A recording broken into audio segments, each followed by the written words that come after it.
16,000 টাকা দিয়ে ওর মা গাছ বিক্রি করছে। বিক্রি করার পরে 9,000 টাকা বায়না নিছে, 7,000 টাকা বাকি ছিল।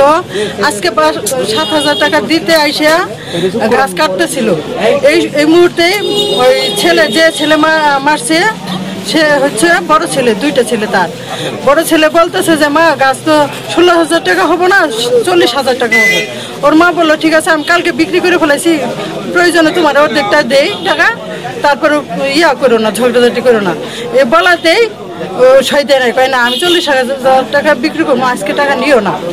পরে এই বলা কথা কাটি করার পরেই মুহূর্তেই যায় যে গাছ কিনছে ওরে যায় একটা ফেস মাইরা বুড়ি বাইর করে ফেলাইছে। তো ওর মা যায় বাধা দিতে, যে ওরে মানুষকে বাধা দিতে ওর মায়ের মানে হাবুর টুবুর কুপাইয়া গলার মধ্যেও ফেস দিয়ে ভুড়ি বাইর করছে, হাত দিয়ে ফিরাইছে, হাতের মধ্যে মরছে, অনেকভাবে মাইরা তার মাইরেই ফেলাইছে। এই যে বিষয় আসলে গাছ কাটা নিয়ে মা সন্তান এমনভাবে ঝগড়াঝাটি কোলাহল হয়েছে, এটা আসলে গ্রামবাসী মানে আশাযোগ্য না। এটার কঠোর বিচার হোক, তার শাস্তি হোক। আমার মধ্যে দিয়েছিল যে গাছ কাটবো, পরে দাদি অনেক তর্ক দাঁড়িয়ে করলো যাহার সঙ্গে, পরে দেখা করলো আচ্ছা তোমার জিরো মন্দির তুমি ওই করো। পরে দেখা ঘরে গেলো, ঘরে যায় সেরে ঘুমানে সেরে যে গাছ কাটতে আসছে না, কামলা ওরে না পেরানো চাকরি মারলো। আমার দাদি আমার মধ্যে ঘুরাই গেছে, আমার দাদিরে ফালাই দিয়ে সেরে 100 মানে মারতে আছে। পরে আমার মার কোনো আমার ভাই আসলো আমার কাছে দিয়ে সাইডে, আমার কাছে দিয়ে সাইডে আম্মু বাসাইতে গেছে, তোরা সর তোমার কোনো মাইরে পেলাম। পরে আমরা ধুম মারছি, আমার ধুম মারে হাইরে চিৎকার বার্তাছি তুমি করতে আসে না। আমার দাদি যখনকে মাইরে ধুম মারলো, আমার সামনে দিয়ে ধুম মারলো, আমি হাইরে চিৎকার বার্তাছি দর কেউ আর সারা শব্দ শুনতে আসে না। পরে আইসি আমার দাদি কত না হালা ফল করতে পারছি, মরে গেল।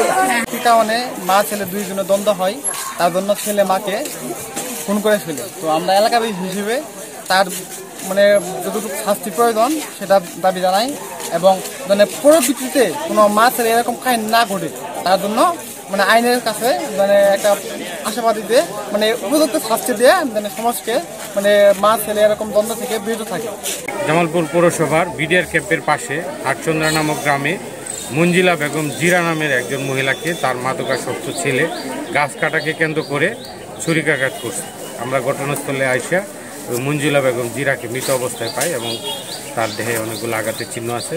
এবং যে গাছ কাটতে আসছিল গাছের ব্যাপারী ফরিদ মণ্ডল, তাকেও আহত করে সে বর্তমানে জামালপুর মেডিকেল কলেজ হাসপাতালে চিকিৎসাধীন আছে। এবং যে স্টেপ করছে সে পলাতক, তাকে ধরার জন্য আমরা টিম কাজ করতেছে এবং এখন পর্যন্ত অদ্যাবধি অভিযোগ পায়নি। অভিযোগ পেলে আইনগত ব্যবস্থা গ্রহণ করা। একটা ছুরি পাওয়া গেছে ঘটনাস্থলের পাশেই, এই ছুরি আমরা ধরতেছি। হসপিটালে গেছিলেন?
ওই বাবু